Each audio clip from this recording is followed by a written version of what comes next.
Hey, welcome back to the FloTrack podcast, at gmail.com. I'm Kevin. That's a dancing Gordon Mack.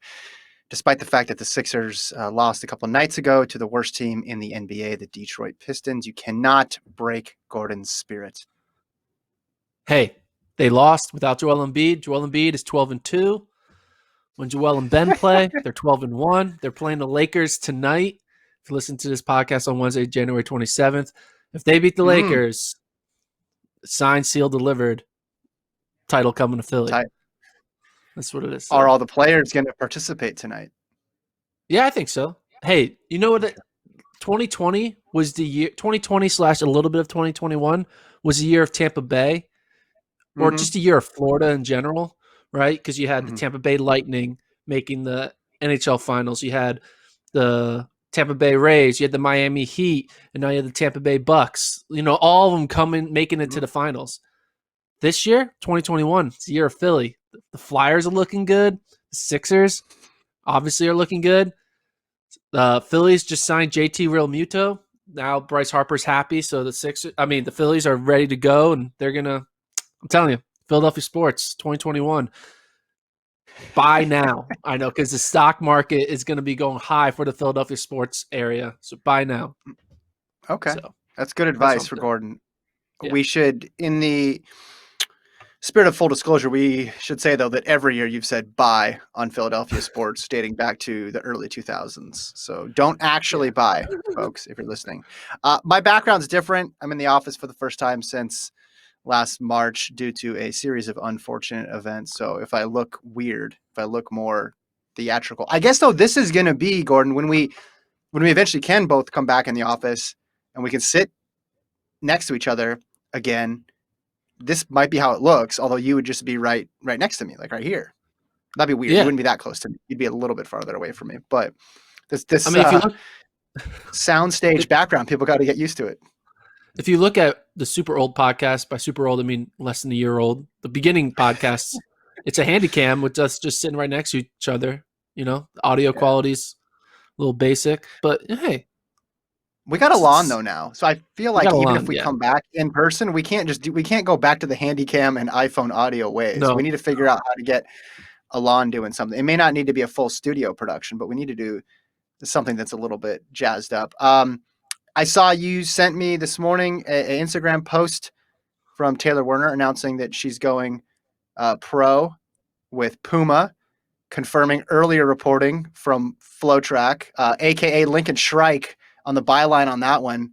I know you wanted to get rid of Lincoln because you thought his report was thinly sourced. Are you going to call him and apologize and say, no, we made a mistake, Lincoln, you're right all along? No, never apologize. Double down. That was a joke, by the way, for people. That was 1,000% a joke. That's not accurate at all. The reporting was accurate. Yeah. Let me clarify. Taylor Werner, Arkansas Razorback, going pro in Puma. Fiona O'Keefe also in the picture wearing a Puma kit. Former hot minute New Mexico athlete, because she never ran for New Mexico, but she was there for a semester, I guess. And then also Stephen Fahey, who was already relocated to North Carolina, kind of be near Milt. You got to assume there's some Stanford connection with Fahey, O'Keefe, Milt being there, coaching at North Carolina. So a little new pro group potentially popping up there in the Southeast, which would be very interesting. Mm-hmm. And we know that Molly Seidel is sponsored by Puma now as well, not necessarily going to be joining that group, although we don't know, right? Shouldn't talk about a group. She might just be staying put and wearing Puma gear now, but they're investing we don't know some money now. Yeah, it's always good. I remember the old days when Puma used to do this thing called the Puma Mile, where David Torrance actually won it. It was back at Mount Sac, where they had a bunch of unsponsored athletes run a mile, and the winner of the mile gets a sponsorship with Puma. I know David Torrance actually won it, but didn't take the sponsorship because he thought it was not a fair for his talent. He then he bet on himself, proved it, got his own career going. Rest in peace, David Torrance. But yeah, Puma back in the game. It's always a good thing. Yeah, and we knew about. We'll take a pause while listening. I think I'm hearing my audio from you. I think there's I'll turn some myself down a little bit. echo. Yeah. I'll turn myself Yeah. down a little bit here. Yeah. This is what happens when you change locations after almost a year recording somewhere else. How about now? Is that better? Check 1, 2. Yeah. No, How do I'm I still. sound? How do you sound? You're still Well, hearing it's me, fine. huh?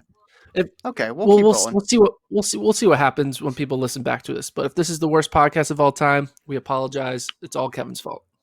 No, there's definitely ones that Lincoln screwed up because while we're piling on Lincoln, I'll just say there were definitely ones where his audio was a Yes. bit of a mess. Well, back when we used to have to sync it ourselves too, before we had a professional like Alon handling things, it could get a little dicey.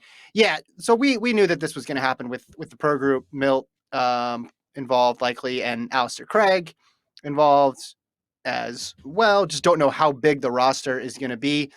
When you see names like O'Keefe and Werner, though, it leads me to believe, and Fahey, it's going to be for new pros because there's two different ways that you could go about building a group. You could do it with established people and move them from their existing brand to your brand, or you could get up and comers and get bigger names, but you have a little bit more of a risk that you're taking on there, though.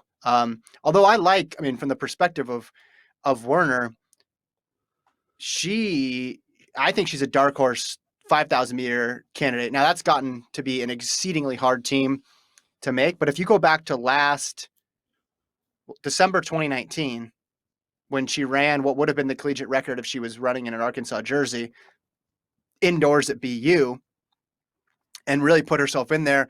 She got the trials, knocked out the qualifier, right? For the, it would have been the Olympics or the trials, which are 1511, right? Yeah, it An was for Olympic the Olympic qualifier, right? trials. Yeah. She got the qual. Yeah. Yeah. Qualifier. Yeah. So, but think about what happened in the 5,000 since then. A month later, you had a bunch of fast times, particularly from Bowerman women indoors, and then obviously you had the 1420 parade outdoors, and like people like Elise Cranny pop up there as well too. So it's gonna be an extremely difficult team to make, but I wouldn't count her out of it yet, just based on how well she's been running these last few years. Yeah, I guess we got to see. We need a data point from her. I guess that's what I'm waiting Yeah, for. The last data yeah, point we have from her is from so long ago. yeah. Because if you would think like 2 years removed from that data point, you should be even better. But she could be stagnant because of lack of a Mm-hmm. competitive environment with the pandemic. But we'll just have to Mm-hmm. wait and see when she makes her actual debut, whether she runs a random 3K indoors or waits till April to start running some fast 5Ks. Just wait and see what type of talent this Puma group will have. Because right now it's really a clean slate and unknown. They could come right out of the gates and put up some fast times and be like, hey, this Puma thing in the Southeast is not too shabby. So it's a wait and Mm-hmm. see right now. There's been a lot of new companies entering the market over the last couple of years. If you go back to, On Running, Under Armour with Dark Sky, Puma, what's been the move that's surprised you the most? What's the one that you didn't see coming really at all? And if someone told you even last year, oh yeah, this group's going to invest a bunch in running, you would not have believed. To me, I would say it's the Puma, right? Because we just haven't Mm-hmm. seen Puma really go into the distance world lately. When you think of Puma, you think of obviously Usain Bolt, and then you think of how they kind of doubled down on that with Andre DeGrasse and like a Jenna Prandini. Then they started going on the fringes, trying to get someone like a Hannah Cunliffe. And then they were like, all right, let's go back all in and someone like Mondo Duplantis. And they just were constantly trying to go all in on like an elite sprinter, fringe sprinters, fringe distance events, fringe field events, but they had yet to really go into the 10K, 5K, 1500 meter realm. And you never really associate Puma with distance. At least it's been a while since. I mean, who's the last Puma athlete who was like a miler up? Can you think of someone? No one jumps out to me. I always Yeah. associated them with, obviously Bolt, DeGrasse, and then, Warholm recently. You mentioned Cunliffe. She's with Adidas, but the point Oh, stands Adidas. that Sorry. Yeah. My bad. it was mostly a sprint and field focus, and for a while it was mostly European, right, or Yeah. non-American. You didn't really associate it with American runners signing with that company. Yeah. So that's the most surprising. On running, you could say is surprising but at the same time, On Running is trying to like do their like thing that Hoka did 5 or 6 years ago. It's like, hey, let's go head first into the game. Let's start something new. The way Hoka did with all their big investments in marketing. They sponsored track meets. Hoka then sponsored NAZ Elite. They then took on New Jersey, New York Track Club. So there was a lot of that, like kind of everyone was kind of talking about Hoka because people didn't know, is it Hoka One One? Is it Hoka 1-1? It was this whole thing. The discovery of Hoka, right? It's this trail shoe where all of a sudden being on turned into a spike for Kyle Merba. What is going on, right? Right. So I think On Running is kind of in that realm. So it's not that surprising whenever someone's like, hey, let's just try it. But you thought Puma is kind of like, hey, we're going to stay safe with the sprint thing. We know we're not going to really go crazy. But hey, they're going crazy. Why not? Well, to me, it's On because I didn't know anything about them like last year. I know people like Lincoln who are sneakerheads and sold shoes knew about them. But if you're just watching track and consuming it at a professional collegiate level and you don't see somebody's shoe closet who's just like a regular 3-hour marathoner or 4-hour marathoner, and you don't know that, oh, there's this other brand of shoes out there that people are running, you really would not have known anything about them. So for them to have like Ritz as well too, and then the strategy of just getting a whole bunch of NCAA stars right off the bat, Beamish and Hoare and Monson, and a lot of international athletes as well too, so they can make a lot of teams. That one surprised me. Puma was, I guess you're right, the investment in distance and like forming and making a group in this, like putting down roots in this place, a la what we've seen happen in Oregon and what we've seen happen in Seattle before. Yeah, that is surprising. But to me, On just came out of complete nowhere. I mean, if it wasn't for Lincoln, I literally would not have known they existed at all. Yeah, Lincoln did a good job at normalizing it. Be like, oh yeah, On. I was like, I kind of didn't want. I felt stupid for not knowing On, so I was like, oh yeah, totally On Running. Yeah, I knew about this, and I definitely faked it till I made it. Like, I mean, I guess there's people in the know. There's people who just I don't really study every type of running brand shoe. I'm not a Runner's World daily subscriber, so I just don't know. Yeah. Well, he was on it early because was it him or was it you who noticed Klecker was wearing them on Instagram? It was one of them. Well, it was one of the me, two of you guys. But like Lincoln was the one who like really was like, oh yeah, he's like confirmed that those are the shoes. Yeah. So. Yeah. He's a shoe guy. I feel like we talk about Lincoln so much on this podcast. We need to bring him back onto the podcast. I tried to get him on before I did the solo thing. I texted him that morning. I said, Gordon's probably not with us anymore. Can you come on? Nothing. No response. Nada. Disappointing. Maybe if this podcast gets big enough and the sponsorships keep rolling in, we can start turning ourselves into a podcast network, and we'll have a sub podcast where it's just Lincoln thoughts, and we can hire him out, and he just does a 30-minute rant about something. Or art. We make it big. I thought you were going to say he could do it about art. Do about art, yeah. Impressionist paintings. Go, Lincoln. You have 20 seconds. Your thoughts. Go. Yeah. Okay, the other big news that we have to talk about is Boston Marathon naming a date potentially for the fall. It's interesting because it's going to be the same weekend as the Chicago Marathon, which already had its date planned because it was its traditional date. Chicago Marathon hasn't moved anything around, but we're looking at October 10th and October 11th for the Boston and Chicago marathons this fall, if all goes according to plan. And this would be the mass race, the main race. We're not just talking about 30 people running around. First question. How many people are going to attempt the Chicago-Boston double? Sarah Hall would be one. None of them are going to be the elite athletes, but how many citizens are going to be like, yo, let's do it. Let's run Chicago, get a flight, Chicago night, wake up, Boston, and boom, back-to-back Yeah. marathons. So Chicago is going to be on the 10th, and which is Sunday, and then Boston is scheduled for a Monday on the 11th. So they're going to keep it on that traditional Monday spot. How hard is it going to be to get into the Boston Marathon this year if things progress the way we hope in this country in terms of where we are with the virus? Because it's already hard to get into the Boston Marathon, and it's been delayed for a year. And if people are able to run in a mass race, they're going to be so happy to do it. This thing is going to be so incredibly difficult to get into, I think, if we're seeing that progression. I don't know, because I also think this is going to be a crazy fall season, right? Because you're going to have the Berlin Marathon, then a week later, London, then a week later, Chicago and Boston, then a week later, Tokyo, and then 3 weeks later, New York City. Like all the 6 major marathons, all within basically every week.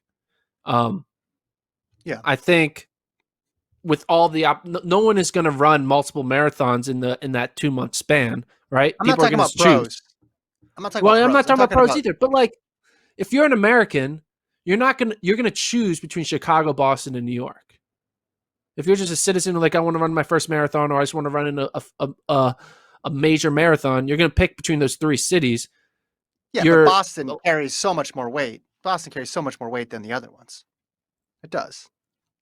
Does it? The history, the tradition. Sure. Yeah, the history and the tradition. Of course, Boston Marathon is above those other 2. Now you have to qualify to get in, which makes it harder to get in, but that level of exclusivity makes it even more inviting for athletes out there. I just think, listen, it's just like people are thinking about, man, when this is over, when this wraps up, right? Like how crazy concerts are going to be.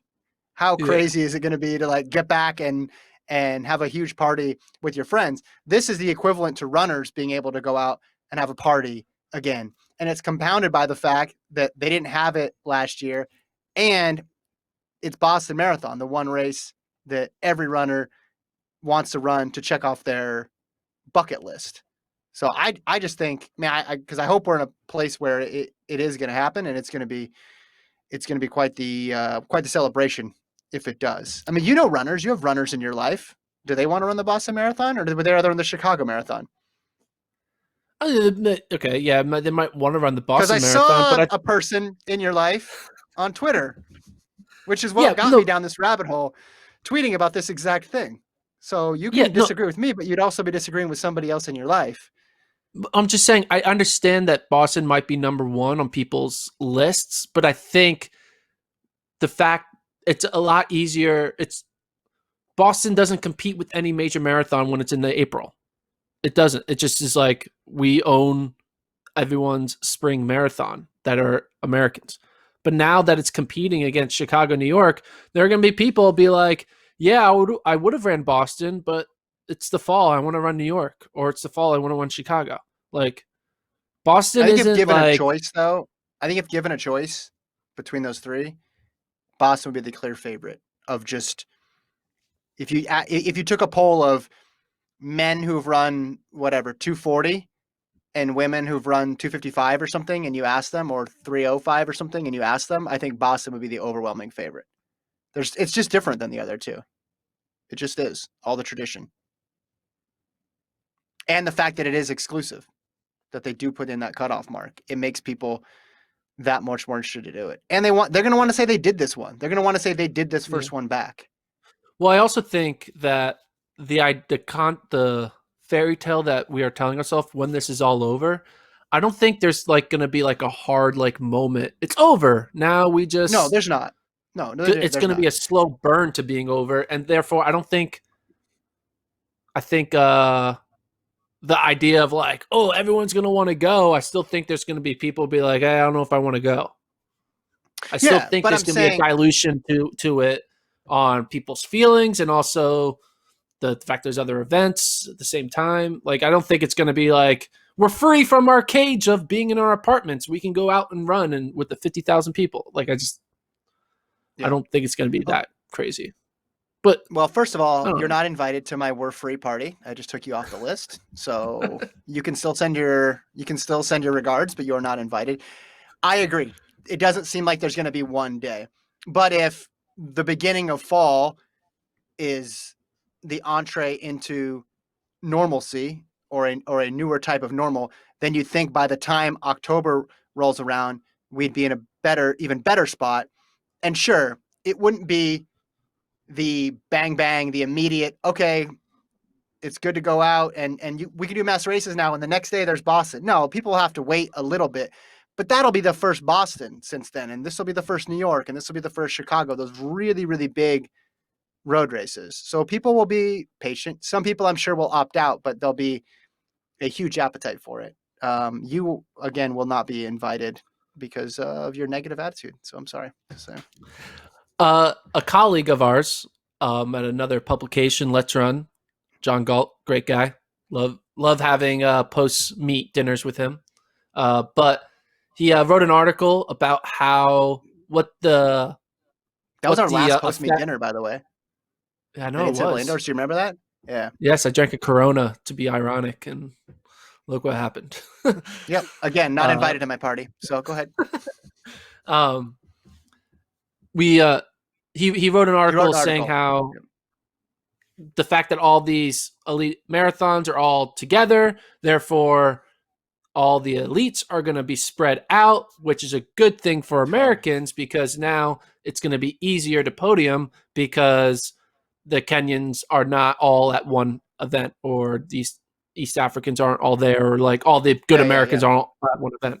What are your thoughts on that take that now it's going to be easier to be a world major marathon potential champion or potential podiumer? Yeah, it's going to be easier for everybody. Doesn't just apply to Americans.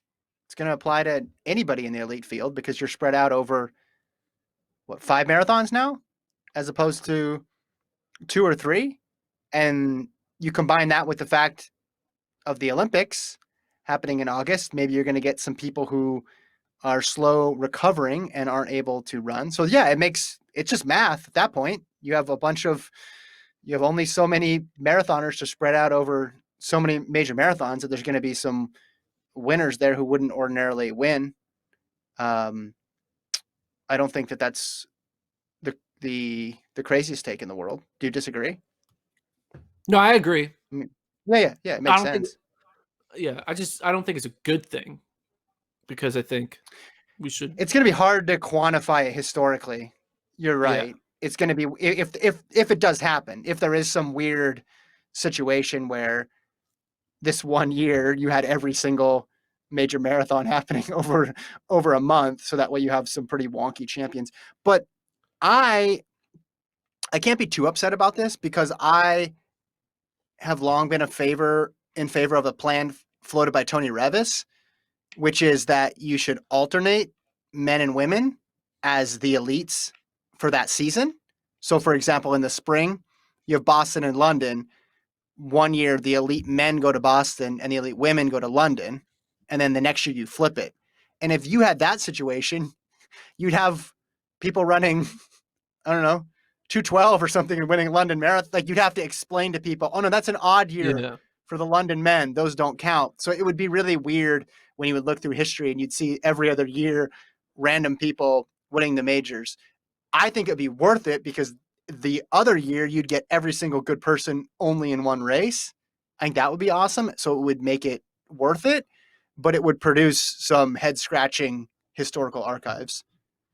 Well, yeah, it will never happen because I highly doubt Boston will be like, oh yeah, we won't let good people run in our men's race this year. We'll let them all go to London. And they're like, no, come to us, right? They're not in the business of like, sharing London. I do think it's going to be like what was the year Boston Marathon? The hail rain where the results, 2018. It's just going to be a bunch of kind of results that are weird where you might have someone who you never heard of get third in the marathon. You're like, what? Who are you? Right. And it may catapult their career to extend it to a couple of times because then in 2023 you'd be like, yeah, I got third in the Chicago Marathon. Now, sure, I ran like 2:15, but like, hey, I got third. I'd say it. Well, here's another thing to consider, though. Do you think that their budgets are limited this year because they didn't have a race last year?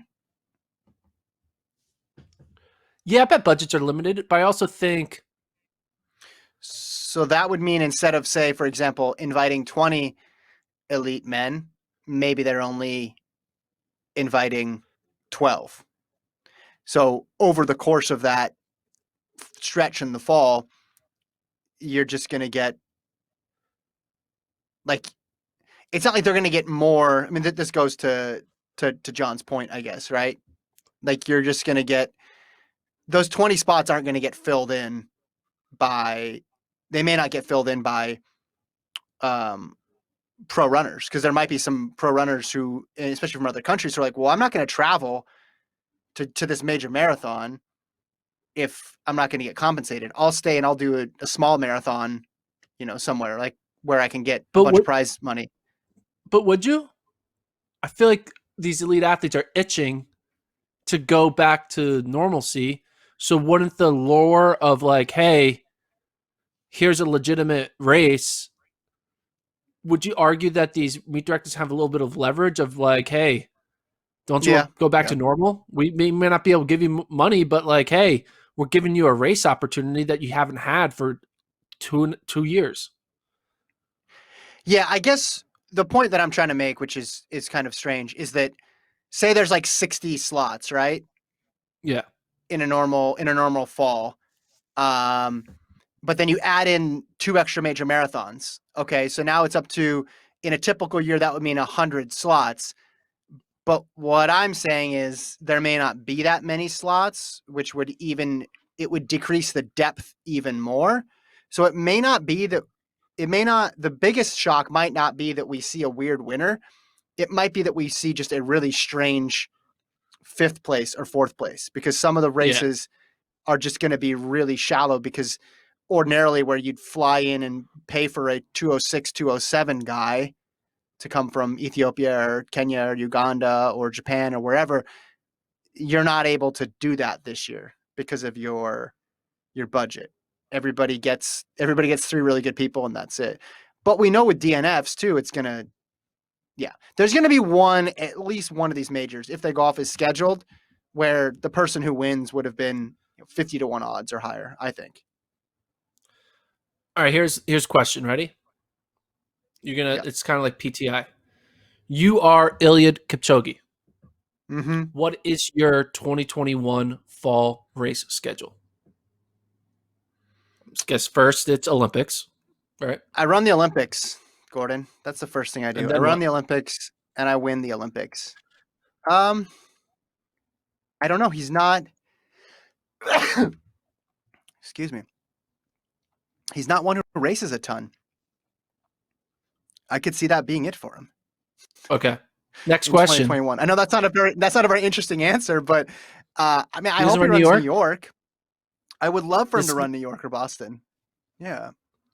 Okay. Second question. Your name is Galen Rupp. What is your fall schedule? I think I'd run the marathon at the Olympics because I made the team, and that'd be silly not to. And then I think you might see him in Boston. He's got a connection there, obviously. So the men's marathon is August 8th at the Olympics. So you'd have 2 months to get ready. I think that's a possibility for him to do it.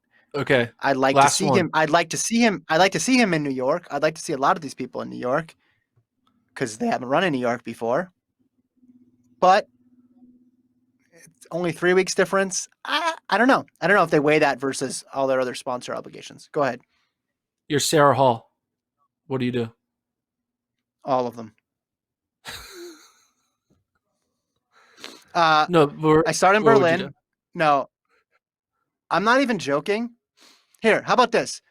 Over under. How many of these marathons does Sarah Hall run? Let's set an over under. I'll say 2.5. It's definitely under. She's not going to run 3 marathons. I think she might run 3 marathons. I think she's going What to run 3? Berlin for sure. I'm sure she's going to run Berlin in the beginning for sure. And then she's going to run New York at the end for sure. And then I think she'll run Boston. Chicago or I think Boston? she'll run Boston. That's a tough turnaround. That's a tough turnaround from Berlin.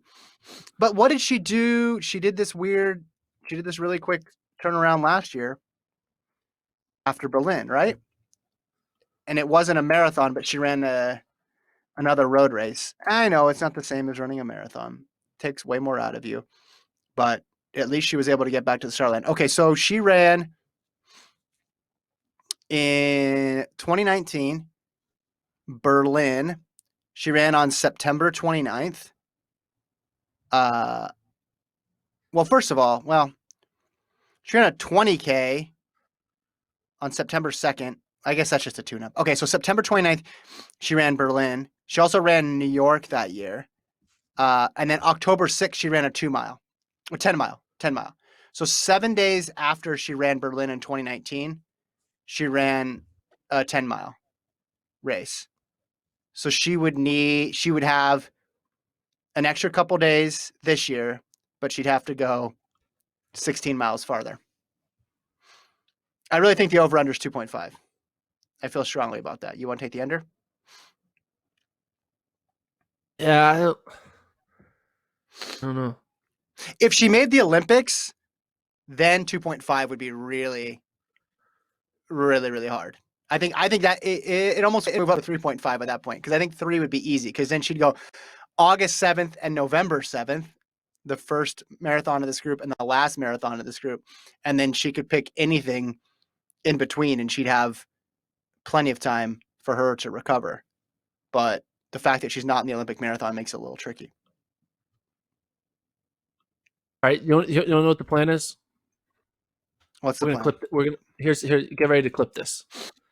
This is Gordon's magnificent. We're calling it Marathon Madness. Okay, Marathon Madness. Okay. You take the top 100 marathoners, men and women, right, that are not running in the Olympics. Okay, and they're all entering Berlin. Okay, so you start with the Olympics. Olympics happen. You have the top 50 finishers in the Olympics. They move on. Then you have the top 100 non-Olympians. They run at Berlin, right? So 100 people run at Berlin. The top 50 finishers in Berlin move on to London, right? And then they race the top 50 from the Olympics. So you have another pool of 100. Then the top 50 from London move on to Boston, but the bottom 50 from London move on to Chicago in the losers bracket. Okay? So then you have the bottom 50 in Chicago, the top 50 in Boston.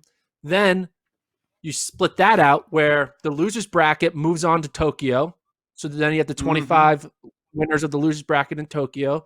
You have the 25 winners from Chicago go all the way to New York City. They get the bye. Then to Tokyo, you have the top, maybe let's say 15 who survive Tokyo. They go to New York City, and then you have a field of 40 athletes in New York City for all the marbles, and they crown the Marathon Madness champion. Thoughts? I got bad news for you. I don't think I'm going to clip that. I like the idea of it, but it's just too unrealistic for me to really bad idea. think about. You don't like that. It's a bad idea. Okay, replace marathon with a 5K though, and it would be cool. You'd have to cut some of the numbers down because someone could run that many 5Ks in that period of time. So how many? This would require them to race how many times? 4? Because you had 2 losers bracket races. Is that?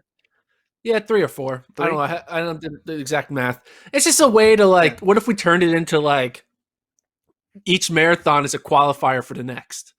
It's like, oh, I gotta be in the top tier, or else I don't get to go run in Boston. Oh, I gotta move on. I want to make it to New York City at the finals. How much? That's interesting, because how much energy do you think they could save by just trying to chill and finish in the top 50, running it like the first round of a 1500?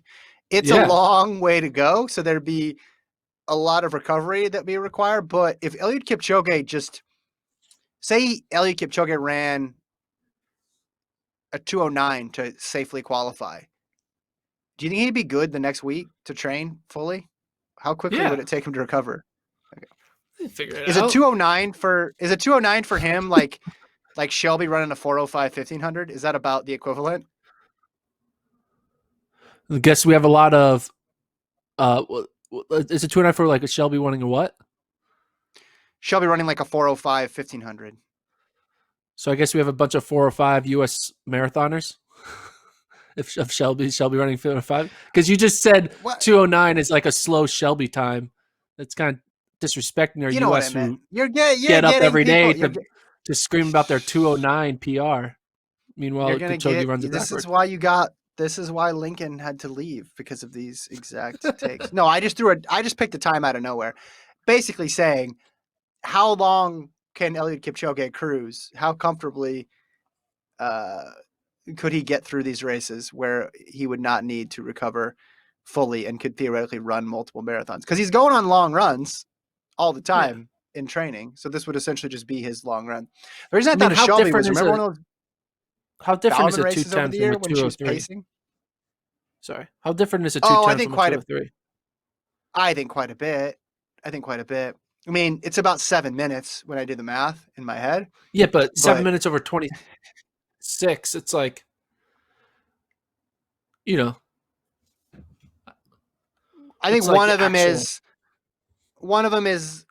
going to the well completely. The other one is, this is my hard long run workout pace that I do 4 weeks out for the marathon that is really draining, but it doesn't knock me on my butt. Right? Whereas 203, it's like, okay, you're going to the well. You may not be running for 2 weeks afterwards. Yeah. Unless you're someone like Yuki Kawauchi or Sarah Hall. We got a little bit of time left. I see you put on the ticker here. You want to talk about Florida? Yeah. So, a few days ago, it's not going to happen. Hold on. Just while we're on the topic of things that won't happen.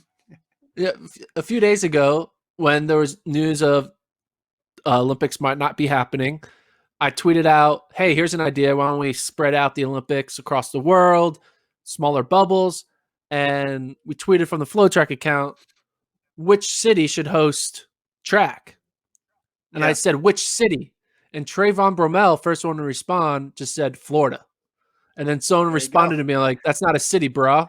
And then 2 days later, Florida announces they're bidding for the 2021 Olympic Games from Tokyo. I don't know if someone from the Florida Council is following Trayvon or is like best friends with Trayvon. And is like, yeah, it's a great idea. Let's get the Olympics. But there was a report yesterday or 2 days ago where Florida said, hey, we'll take the Olympics if Tokyo doesn't want to do it. I mean, I like how it was the chief financial officer of Florida. It wasn't the governor or anybody like that. It was just some guy who said, hey, we could do this. You know what? You should like this idea though, because it makes your idea seem so much more feasible. Like you need ideas that are at the outer bounds of reasonable. So that way yours slides closer to the middle.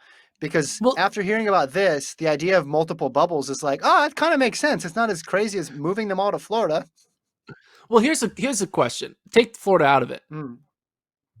Is moving the games an idea? No. Why? It's not on the table at all. What's the big reason for not moving it? But where's the money still going to be made? Where do you mean the money? They don't lose money by moving it to a different city, do they?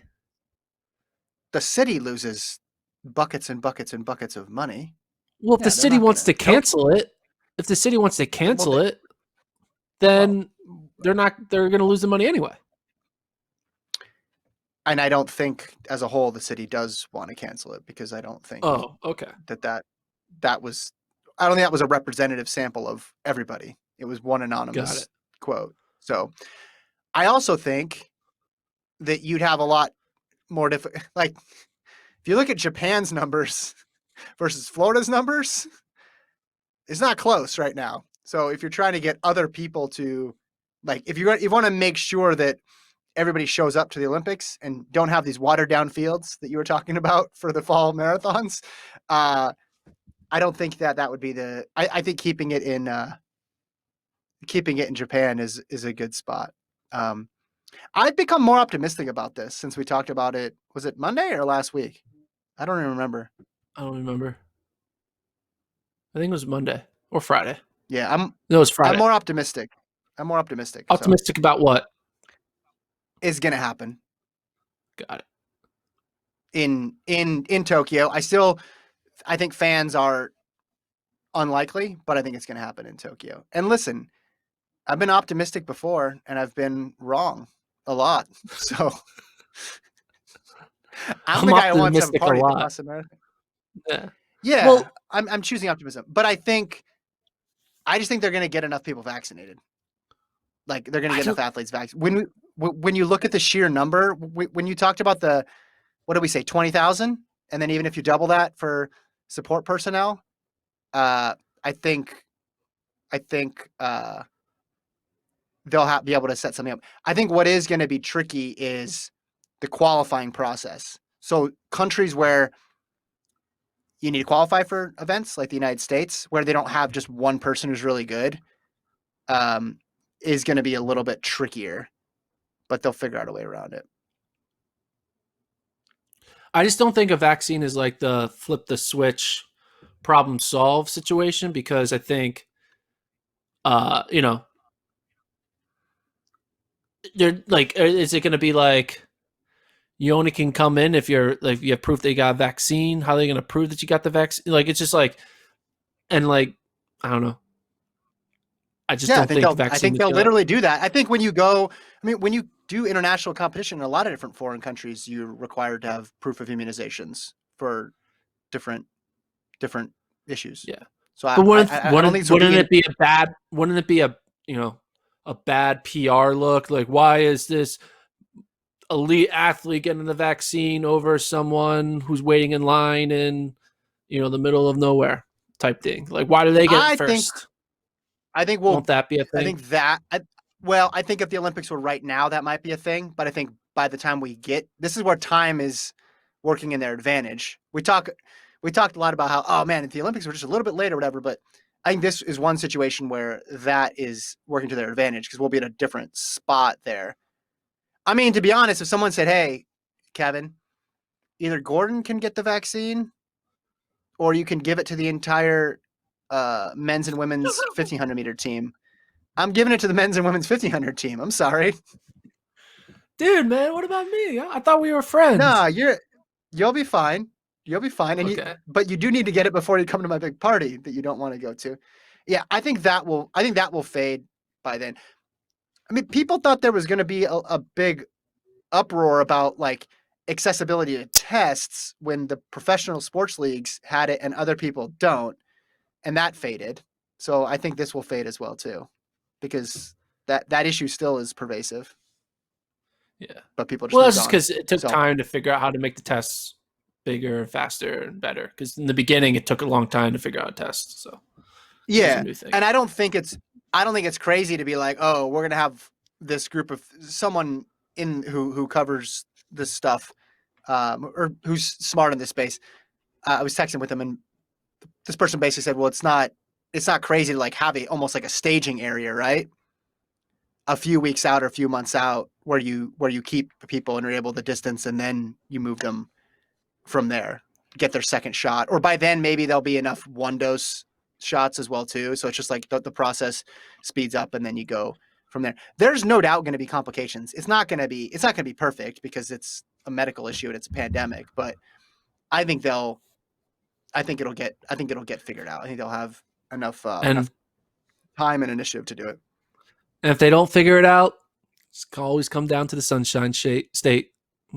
Ride, hang out with Mickey Mouse, go to Universal, or ride on the Jaws ride, go to Harry Potter World, and go win an Olympic medal. Or the multiple bubbles. Maybe they'll pivot to multiple bubbles.